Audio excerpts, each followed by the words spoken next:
सावन सोमवार की प्राप्ति के लिए सबसे प्रभावशाली अवसर माना जाता है। इस अवसर पर यदि आप सच्ची श्रद्धा से भगवान शिव की पूजा करें और व्रत रखें तो शिव जी आपकी हर मनोकामना पूरी करते हैं। व्रत रखने के साथ ही सावन सोमवार की कथा का पाठ करना भी बेहद ज़रूरी होता है। इस कथा को पढ़ने के बाद ही आपका व्रत संपूर्ण फल देता है। सावन सोमवार के व्रत में कथा का पाठ करने का महत्व शिव पुराण में बहुत ही खास माना गया है।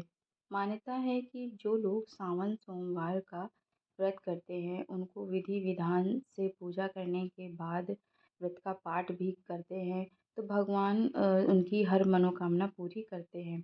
भगवान शिव का सबसे पहले दूध, दही, घी, शहद और गंगा जल से अभिषेक किया जाता है।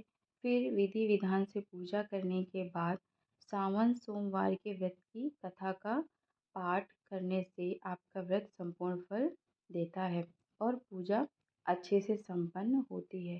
तो चलिए जानते हैं सावन सोमवार की व्रत कथा विस्तार पूर्वक। मृत्युलोक में भ्रमण करने की इच्छा करके एक समय श्री भूतनाथ भगवान भोलेनाथ और माता पार्वती जी साथ में मृत्युलोक में पधारे। भ्रमण करते करते दोनों विदर्भ देशांतर्गत अमरावती नाम की अति रमणीक नगरी में पहुँचे। अमरावती नगरी स्वर्ग के सदृश सभी प्रकार के सुखों से भरपूर थी। उसमें वहाँ के महाराज द्वारा बनाया गया रमणीक शिवजी का मंदिर भी था।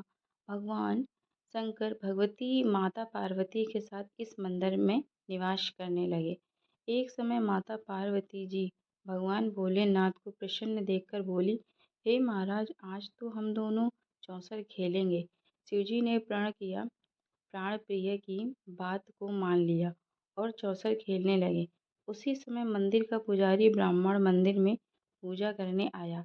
माता पार्वती ने पुजारी से प्रश्न किया, पुजारी जी बताओ, इस बाजी में हम दोनों में से किसकी जीत होगी? ब्राह्मण बिना विचारे जल्दी से बोल बैठा कि महादेव जी की जीत होगी। थोड़ी देर में बाजी समाप्त हो गई और माता पार्वती जीत गईं। पार्वती जी को बहुत गुस्सा आया और ब्राह्मण को झूठ बोलने के अपराध के कारण श्राप देने लगी। भोलेनाथ ने पार्वती को बहुत समझाया लेकिन उन्होंने ब्राह्मण को कोढ़ी होने का शाप दे दिया। कुछ समय बाद पार्वती जी के श्रापवश पुजारी के शरीर में कोढ़ पैदा हो गया। वह बहुत दुखी रहने लगा। पुजारी को कष्ट भोगते हुए जब बहुत दिन गुजर गए तब एक दिन देवलोक की अप्सराएं शिवजी की पूजा करने के लिए उस मंदिर में पधारी। पुजारी के कोढ़ के कष्ट को देखकर उन्हें बड़ी दया आई। उन्होंने उससे रोगी होने का कारण पूछा। पुजारी ने निसंकोच सारी बातें बता दी।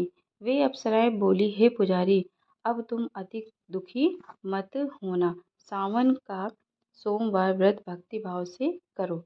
पुजारी ने अप्सराओं से व्रत की विधि पूछी। अप्सराओं ने बताया, सोमवार को भक्ति भाव से व्रत करो। साफ वस्त्र पहनो। संध्या व उपासना के बाद आधा सेर गेहूं का आटा लो और उसके 3 भाग कर लो। घी, गुड़, दीप, नैवेद्य, पूंगी फल, बेलपत्र, जनेऊ, जोड़ा, चंदन, अक्षत, पुष्प आदि से प्रदोष काल में भगवान शिव की पूजा करो। उसके बाद 3 भागों में से एक भाग शिवजी को अर्पण करो। बाकी 2 शिवजी का प्रसाद समझकर उपस्थिति लोगों में बांट दो। आप भी प्रसाद समझकर खा लीजिए। इस विधि से 16 सोमवार व्रत करो। 17वें सोमवार को 5 सेर पवित्र गेहूं के आटे की बाटी बनाओ। उसमें घी और गुड़ मिलाकर चूरमा बनाओ। भगवान भोलेनाथ को भोग लगाकर उपस्थित भक्तों में बांट दो। इसके बाद कुटुंब सहित प्रसाद लो तो शिव जी की कृपा से उसकी सभी मनोकामनाएं पूरी हो जाती हैं।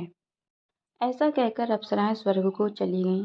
ब्राह्मण ने यथाविधि 16 सोमवार व्रत किया तथा भगवान शिव की कृपा से रोग से मुक्ति पाकर आनंद से रहने लगा। कुछ दिन बाद शिवजी और पार्वती जी उस मंदिर में पुनः पधारे। ब्राह्मण को निरोग देखकर पार्वती जी ने ब्राह्मण से रोग से मुक्त होने का उपाय पूछा। ब्राह्मण ने 16 सोमवार व्रत कथा सुनाई। पार्वती जी बहुत प्रसन्न हुई। ब्राह्मण से व्रत विधि पूछकर स्वयं भी व्रत करने के लिए तैयार हो गईं। व्रत करने के बाद उनकी मनोकामना पूरी हुई और उनके रूठे बेटे स्वामी कार्तिकेय स्वयं माता के आज्ञाकारी हो गए। कार्तिकेय जी को अपना यह विचार परिवर्तन का रहस्य जानने की इच्छा हुई। वे माता से बोले, हे माता, आपने ऐसा कौन सा उपाय किया जिससे मेरा मन आपकी ओर आकर्षित हो गया है। पार्वती जी ने वही 16 सोमवार व्रत कथा की कथा उनको सुना दी। कार्तिकेय जी ने कहा कि इस व्रत को मैं भी करूँगा, क्योंकि मेरा प्रिय मित्र ब्राह्मण बहुत दुखी दिल से परदेश गया है। मेरी इसमें मिलने की बहुत इच्छा होती है उससे। कार्तिकेय जी ने भी इस व्रत को किया और उनका प्यारा मित्र मिल गया।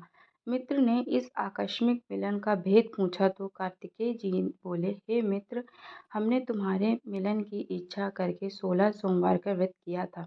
अब तो ब्राह्मण मित्र को अपने विवाह की बड़ी चिंता हुई।